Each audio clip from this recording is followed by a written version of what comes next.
بسم اللہ الرحمن الرحیم۔ مرحوم شیخ جعفر شوستئی نقل فرماتے ہیں کہ میں حرم حضرت ابوالفضل عباس میں بیٹھا اپنی دعا اور عبادت میں مصروف تھا کہ اتنے میں کیا دیکھا، ایک تابوت لایا گیا۔ تابوت کے ساتھ ایک 12-13 سال کا لڑکا لا کے جناب حضرت ابوالفضل کے زری کے پاس رکھا کہ اتنے میں دیکھا کہ لڑکے نے آ کر زری پر ہاتھ رکھا اور کہتا ہے، عباس میرے پاس اس ماں کے علاوہ اس دنیا میں اور کوئی نہیں ہے، مولا میرے ماں کو شفا دے۔ شیخ جعفر کہتے ہیں کہ لڑکے کے بلبلاہٹ دیکھ کے مجھ کو بھی احساس ہوا۔ میں نے دعا اور کتاب بند کی، آیا تابوت میں دیکھا، بڑھیا کی حالت دیکھ کر میں نے کہا، بیٹا اس کی حالت دیکھ رہے ہو، بچنا مشکل ہے، جاؤ غسل و کفن کا انتظام کرو۔ اس نے سر اٹھایا، غور سے دیکھا اور کہتا ہے کہ شیخ آپ عالم دین ہیں، غیر آ کے ان کے ہاتھ سے خالی ہاتھ نہیں جاتا، اور مجھ سے کہہ رہے ہیں کہ جا کر غسل و کفن کا انتظام کرو۔ تو اس کا میں نے جو جذبہ دیکھا، میں نے کہا، بھیا تم جانو مولا جانے تمہارے۔ میں آ کے پھر اپنی دعا میں مصروف ہو گیا۔ اتنے میں اس نے ایک ایسی جسارت کی کہ میں ہل گیا۔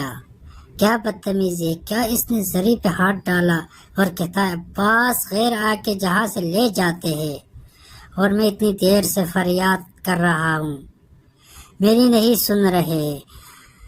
اب آقا ابوالفضل سن لو، اگر میری ماں کو شفا نہیں ملی تو میں نجف چلا جاؤں گا اور آپ کے بابا امیر المومنین سے آپ کی شکایت کروں گا۔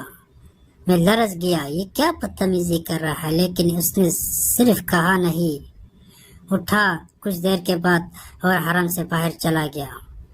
تابوت میں جنبش ہوئی، وہ بڑھیا اٹھ کے بیٹھ گئی۔ اتنے میں اس کا بیٹا واپس آیا، ماں کا ہاتھ پکڑا، ماں نے بیٹے کا ہاتھ پکڑا، حضرت ابوالفضل عباس کی زری کا طواف شروع کیا۔ اپنی دیہاتی زبان میں مشکور یا ابوالفضل مشکور شکریہ ادا کرنا شروع کیا اور نکلنا چاہا تو میں نے پکڑ لیا۔ کیا بات ہے، کیسے شفا ملی؟ لڑکا کہتا ہے، آپ ہی تو کہتے تھے مجھے جاؤ غسل و کفن کا انتظام کرو، دیکھا میں نے شفا لے لی۔ مانگنے کا سلیقہ ہونا چاہیے، مانگنے کا ڈنگ ہونا چاہیے۔ کہا ہوا کیا؟ آپ لڑکا اپنا قصہ سناتا ہے کہ میں کربلا سے نکل گیا تھا، نجف جانے کے لیے شہر سے باہر ہو گیا، چند قدم چلا تھا تب ایک سوار آ گیا اور مجھ سے پوچھا، کہاں جا رہے ہو؟ میں نے کہا، نجف جا رہے ہو؟ کائے کے لیے؟ کہا، عباس کی شکایت کرنے۔ کیا مطلب؟ کیا کیا عباس نے جو شکایت کرنے جا رہے ہیں؟ کہا، دنیا کو ملتا ہے، میرے پاس کوئی نہیں سوائے ماں کے، شفا مانگنے گئے تھے، میرے نہیں سن رہا تھا، نہیں سن رہے تھے۔ فرمایا، اچھی بات نہیں ہے، واپس چلا جا۔ نہیں، میں تو شکایت کروں گا۔ فرمایا، تیری ماں کو شفا مل چکی ہے، جا واپس۔ آپ کے کہنے سے چلا جاؤں، اتنا راستہ آ گیا ہوں، واپس جاؤں اور پتہ چلے کہ شفا نہیں ملی؟ کہاں ملیں گے اتنے کریم آقا جو عطا بھی کرے اور چاہنے والوں کی ناز برداری بھی کرے۔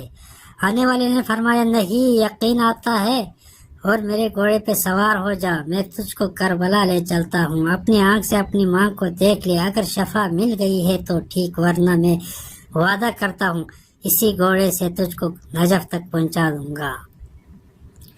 آخر عباس کو باب الحاج کا لقب ملا کیوں؟ حضرت علی کے ذریعے دعا قبول ہوتی ہے، حضرت حسین کے ذریعے بھی دعا قبول ہوتی ہے، اماموں کے ذریعے۔ آخر عباس کو کیوں؟ میری سمجھ میں ایک ہی بات آتی ہے کہ خود عباس کی حاجت کربلا میں پوری نہیں ہوئی، شاید یہی سوچ کے تو خدا نے کہا کہ اگر تمہاری حاجت پوری نہیں ہوئی تو اب قیامت تک تمہارے ذریعے دنیا کی حاجت پورے ہوگی۔